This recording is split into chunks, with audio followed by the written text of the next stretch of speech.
뉴스크 시청자 여러분, 안녕하십니까? 할 말은 해야 법치주의가 바로 쓴다. 강석종 목사입니다. 오늘은 의료 파동에 휩쓸리고 있는 후배 의사들에게 주는 글이라는 제목으로 말씀을 전하고자 합니다. 서울대학교병원 공공진료센터 소장 권용진 교수가 의료 파동에 휩쓸리고 있는 후배 의사들에게 주는 글이 매우 합리적이라 소개합니다. 전공의 선생님들께, 저는 서울대학교병원 공공진료센터 권용진 교수입니다. 저는 일반의이자 의료법학을 전공한 법학 박사입니다. 최근 뉴스에 나온 정보들을 접하면서 여러분들이 반드시 알고 결정했으면 하는 것들이 있어 의견을 말씀드립니다.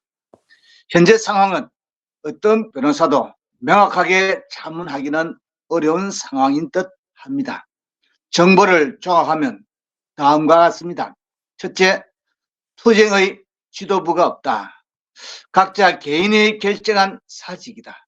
둘째, 정부의 업무 개시 명령은 내려진 상태다. 셋째, 정부가 23일자로 국가 위기 단계를 최고 수준으로 격상한다.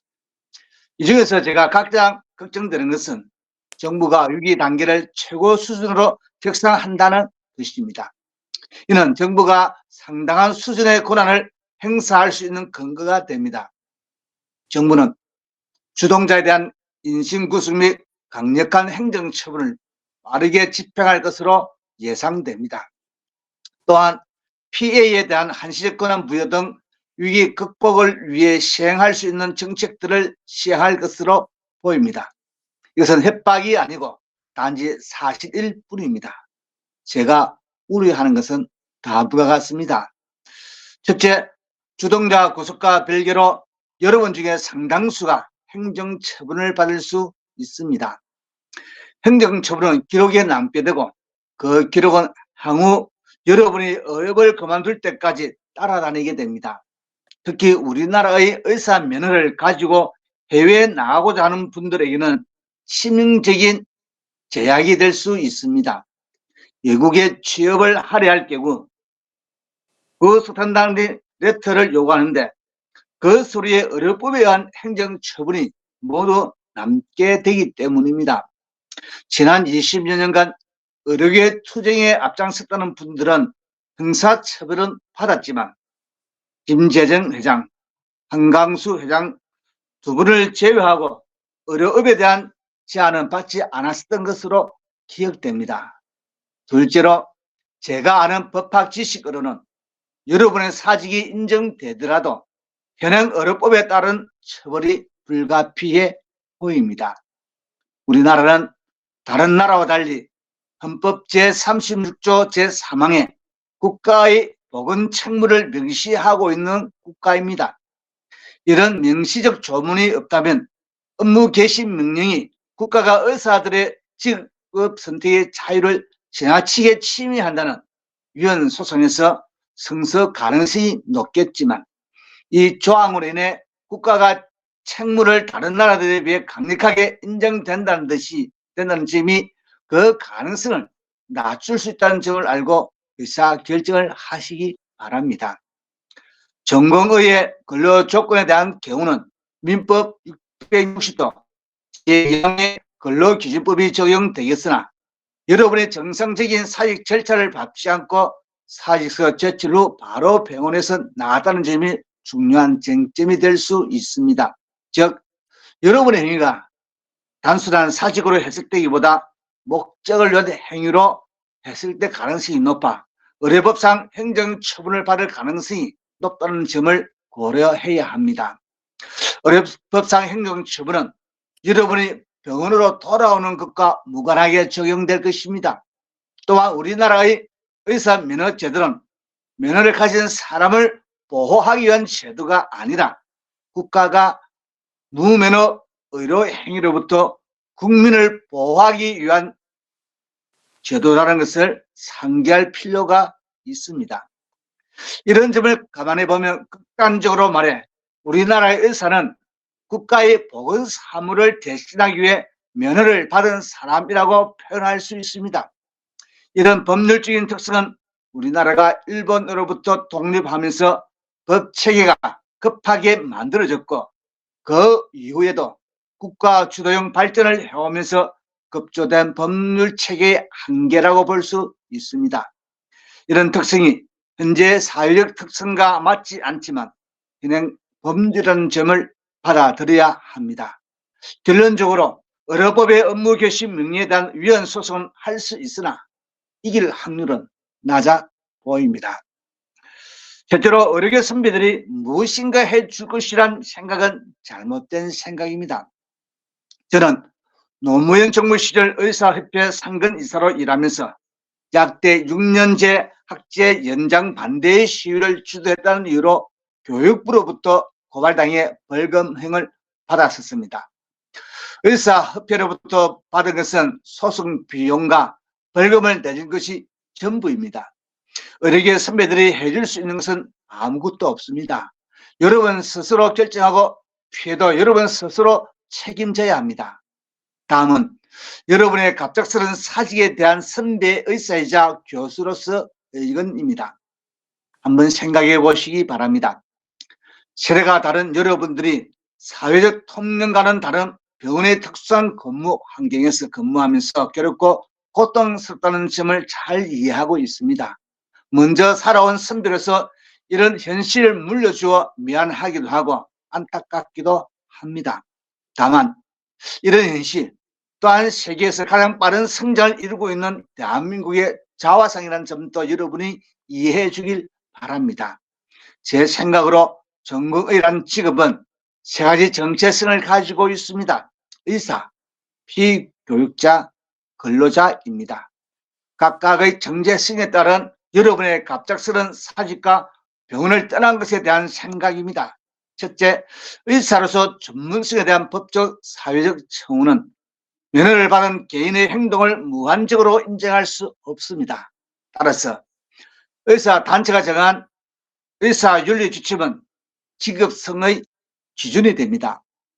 대한의사협회 또는 의사윤리지침을 정하고 있고 제1장 일반적 윤리 제3조 의사의 사명과 본분, 의사는 고귀한 사람의 생명과 건강을 보존하고 정진하는 숭고한 사명의 수행을 삶의 본분으로 삼아 모든 의학 지식과 기술을 인류의 복리 정진을 위하여 사용하여야 한다라고 정하고 있습니다. 여러분이 사직서를 제출하자마자 병원을 떠난 것은 숭고한 사명의 수행을 삶의 본분으로 삼고 있는 행동으로 보기 어렵습니다.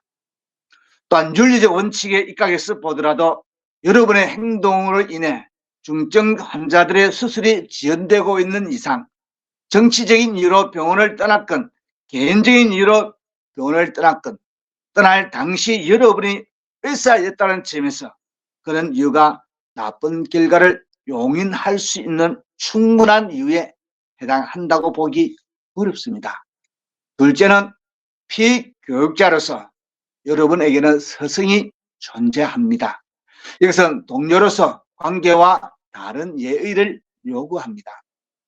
갑작스러운 사직과 병원을 떠나는 과정에서 스승과 대화가 충분했는지 생각해 보시기 바랍니다. 이는 개인마다 다를 것 같습니다. 만약 여러분의 스승이 여러분이 당장 환자 곁을 떠나는 것을 부추기거나 격려했다면 그분들은 여러분을 앞세워 대리 싸움을 시키고 있는 비겁한 사람일 수 있습니다. 대부분의 교수들은 걱정하고 안타까워했을 것입니다. 실제로 근로자로서 여러분의 갑작스러운 사직은 사직서가 수리되지 않은 상태에서 근무지 무단 이탈에 해당됩니다. 정의권이 있는 노동조합도 협상이 결렬되었을 때만 파업을 인정합니다. 여러분의 사직은 개인의 선택이지만 그 과정은 많은 사람들에게 피해를 주고 있습니다. 그것마다 계약의 방식이 달라 법적 신문에는 일부 차이가 있을 수 있고 그에 따라 사직이 처리되는 절차가 다를 수 있습니다.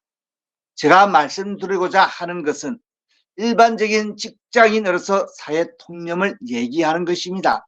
여러분이 업을 포기한다면 그것 또한 여러분의 선택입니다. 다만 여러분이 계속해서 업에 종사하고 싶다면 최소한 의사로서 직업윤리와 전공의로서 스승에 대한 예의, 근로자로서 의무 등을 고려할 때 여러분의 행동은 성급했습니다. 여러분의 성급한 행동으로 여러분 개인에게 큰 피해가 돌아갈 수 있다는 점도 걱정스럽습니다. 여러분이 진정으로 업을 그만두고 싶다면 병으로 돌아와 일을 마무리하고 정상적인 퇴직 절차를 밟고 병원을 떠나시기 바랍니다. 여러분이 투쟁을 하고 싶다면 병원으로 돌아와 내용을 심도 깊게 파악하고 정부가 고민하고 있는 국가의 문제들에 대한 더 나은 정책 대안을 갖고 정부와 대화하시기 바랍니다. 그것이 급속 성장의 부작용에 직면해 있는 현재 대한민국의 전문가가 해야 할 역할이고 행동입니다. 제 판단으로 정부의 조치가 급박한 것으로 보입니다. 어떤 결정을 하더라도 여러분의 몫입니다. 학자로서, 교수로서, 선배로서 여러분의 피해가 오래되는 마지막 의사결정의 시간에 다가오고 있다는 것을 느끼면서 침묵하는 것이 평생 짐이 될 것 같다. 몇자 의견을 남깁니다. 어떤 결정을 하든 여러분의 앞날에 희망과 행복이 가득하길 바랍니다. 2024년 6월 23일 권용진 드림 감사합니다. 다 함께 기도드리겠습니다. 인간의 생사법과 나라의 흥망성쇠를 주관하시는 하나님 아버지, 강대국의 탐바구니 속에 둘러싸여 암울한 이 민족을 불쌍히 여기사 하나님의 기적으로 이 땅에 자유를 주시고 하나님의 백성 삼아 주심을 감사합니다. 이승만을 국부로 삼고 기독교 입국론 위에 자유민주주의, 시장경제, 한미동맹이라는 4대 건국 이념으로 이 나라를 세우신 것을 감사드립니다. 건국의 4대 기둥 설계로 박정희 대통령이 집을 지은 결과 제2차 세계대전 이후 탄생한 150여 개의 신생 독립국 중에서 가장 성공적으로 산업화와 민주화를 이룩한 나라가 되게 하신 것을 감사드립니다. 그러나 미래 세대를 악한 사상으로 물들여서 종북 수사파의 홍익으로 만드는 학생인권 조례가 폐지되고 청교조가 사라지게 해주시고 나라의 병행대행 교육교를 유도하는 종북 주사파들을 물리쳐 주시고 전 정부에서 만들어진 차별금지법과 주민자치법과 국가인권정책 기본교획 등 약 4천여 개의 악법들이 폐지되고 민노총이 사라지게 하여 주시옵소서. 우리 사회 곳곳의 거짓말과 조작과 괴담으로 사회의 불안을 조장하는 자들과 말과 같은 사회주의 사상의 포퓰리즘으로 국민을 선동하며 대한민국 체제를 전복시키는 악한 세력들은 무너지게 하여 주시옵소서. 다시는 종의 멍에를 매지 않도록 미국과의 견고한 동맹으로 세계 G2의 나라가 되게 하시고 선조들과 우방국들의 피로 이루어진 이 자유를 지키게 하시고 그리스도인들이 지금의 난국을 헤쳐나가는 일에 선봉에 서게 하여 주시옵소서. 욕단의 손이며 동방의 유대인인 동이족에게 허락하신 말세의 사명을 온전히 감당하며 살게 하여 주시고 예수함과 복음 통일로 다시 오실 예수님의 길을 예비하는 전 세계 제상나라로 삼아 주시옵소서. 예수님 이름으로 축복하며 간절히 기도합니다. 아멘.